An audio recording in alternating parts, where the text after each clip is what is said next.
Should you buy an iPhone 7 Plus or an iPhone 8? Coming up right now. Let's go.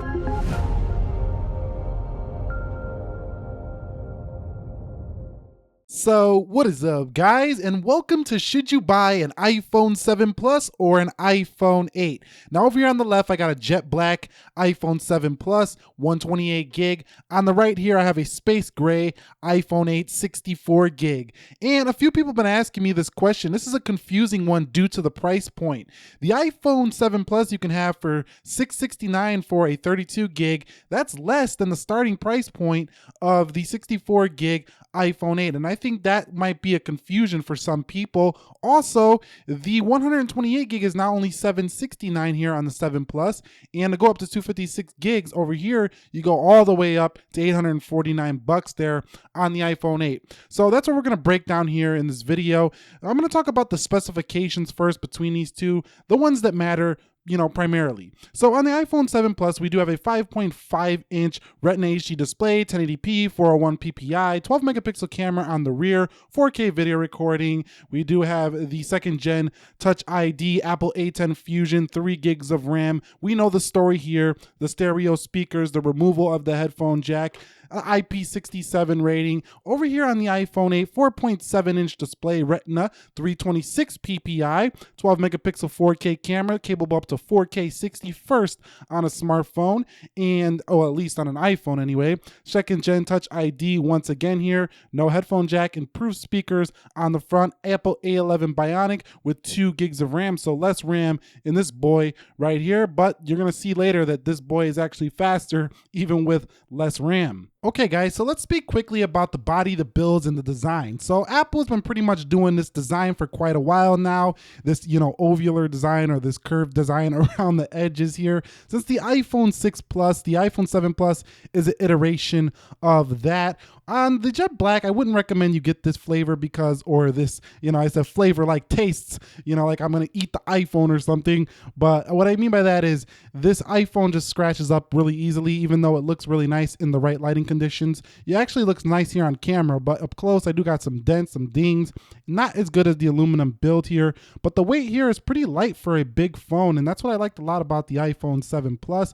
Overall premium build though on the 7 Plus. Coming over to iPhone 8, this one actually is definitely lighter than the 7 Plus, but not too much lighter, to be honest with you.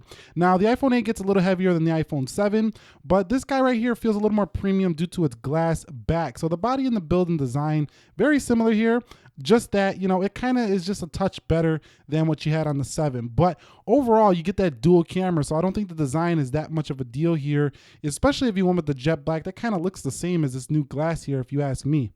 Okay guys, so in terms of the front of the phones, they actually look very similar if I turn them off, especially.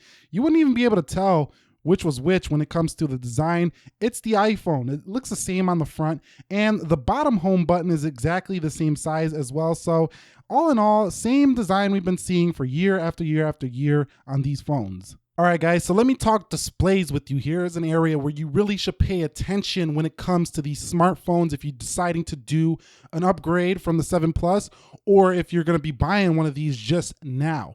So True Tone does make its way here to the iPhone 8. If you don't know what that is, it adjusts the lighting of the phone to like a yellowish warm color and keeps the thing looking pretty natural to the eye no matter what time the day is. However, on the iPhone 7 Plus, you don't get that, but there is an advantage to the 7 Plus. The 7 Plus is going to give you 1080p. What that means is that you have sharper text, more pixels throughout the display, and these displays actually, when it comes to brightness, they're about the same, I would say. I would even say the iPhone 7 Plus might look a little brighter just because it has more screen to kind of shine at your face. So if you were picking up a phone based on display, you're going to pay a little bit more money to get an iPhone 8, and you're going to get a worse display, in my opinion, on the iPhone 8. Now, both of these displays are fantastic in terms of color reproduction, color accuracy. However, if you're looking for one of these phones and for the money you're paying, you're getting a better long-term display, I would say, in the 7 Plus, regardless of the fact that it doesn't have True Tone. Okay, guys, so talking about iOS 11, the software you're going to get here on both of these phones. Now, of course, they run about the same regardless if you get the True Tone feature here on the iPhone 8.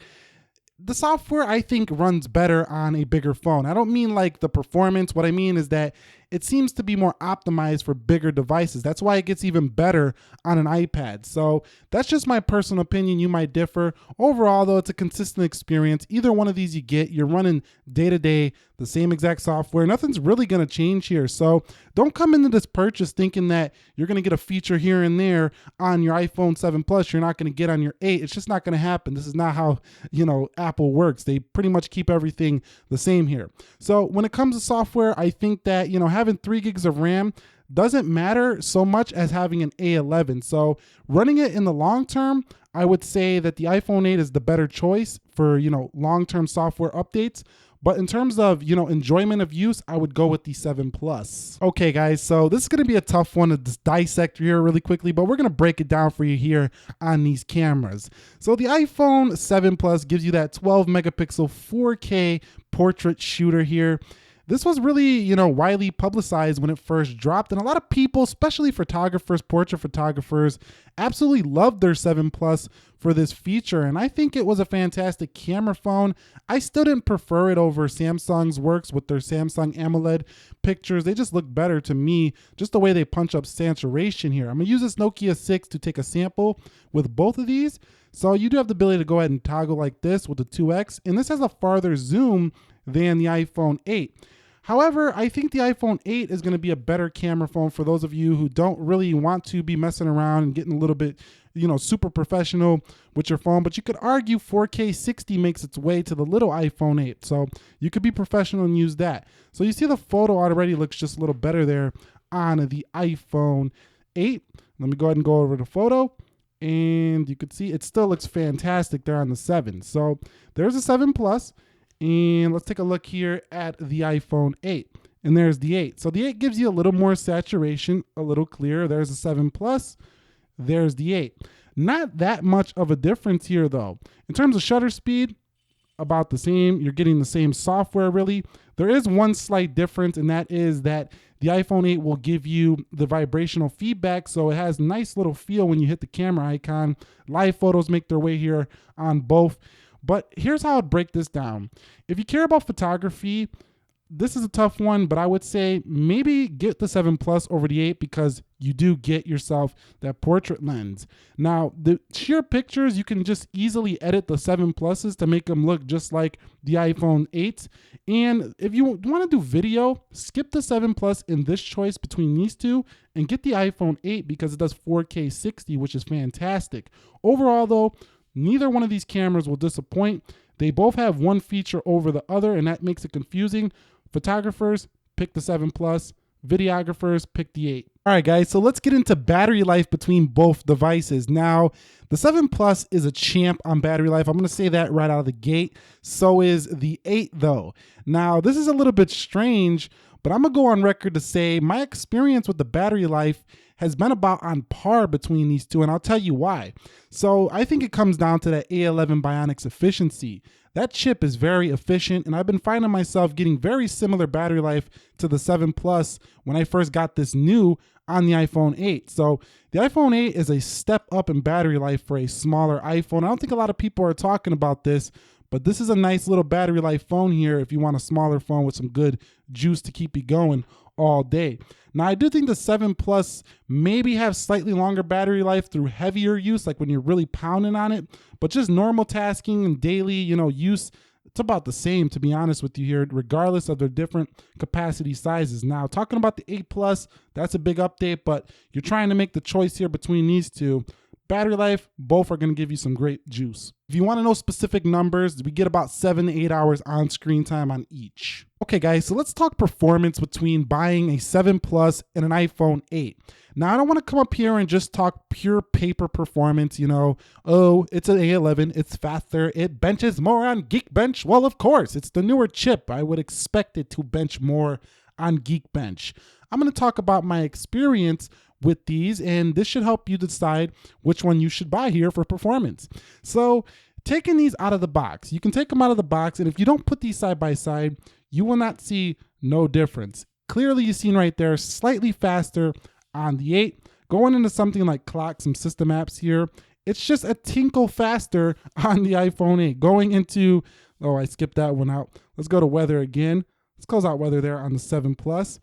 And going in the weather, you can see just a slight bit faster there on the iPhone 8. And that's pretty much it around the board. This phone totally just feels a slight bit faster. So if you're buying either one of these, that's not to say neither one of these are powerful. These things are powerhouses. Both of them will fly through everything you do day to day.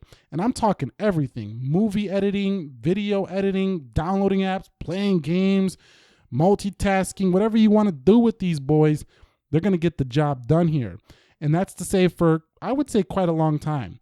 Now, if you want to push AR, forget about the 7 Plus. It'll do it, but you're going to want the 8. If you're going to be rendering video and all the time, or you're going to be, I would say, doing some music stuff like with GarageBand, stuff like that, I'd get the 8. But if you don't find yourself using your phone like that, get the 7 Plus. It's a better value here between these phones because it's only, again, a slight bit faster on the 8. Okay, guys, so let's talk about the audio and calling experience. So I think the 8 actually does better here than the 7 Plus. Now, I don't know if it was my unit, but I've had quite a few, issues with people hearing me speak on my iPhone 7 Plus. This is probably totally just my phone, and the speakers sound clearer and crisper on the iPhone 8. So if you care a lot about your audio, I would say skip out the 7 Plus here and just go for the 8. You're going to like it a little bit better. And what about the conclusion here? Which one is the phone to go with? Is it the 7 Plus here? Should you buy this one or should you buy the iPhone 8? I hope this video really gave you a lot of sections that you could break this down with.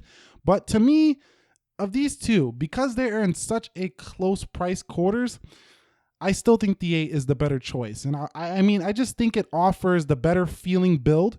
Yes, it's smaller, but it just looks better to me. It feels better in the hand. It's faster, snappier. I said a slight bit faster, but at the end of the day, when we get into the newer softwares, it's going to be a faster phone. Also, the photos, you don't need to edit stuff to get better photos. 4K 60 is groundbreaking, and it's mostly, the future of iPhone, why I would say pick up this 8.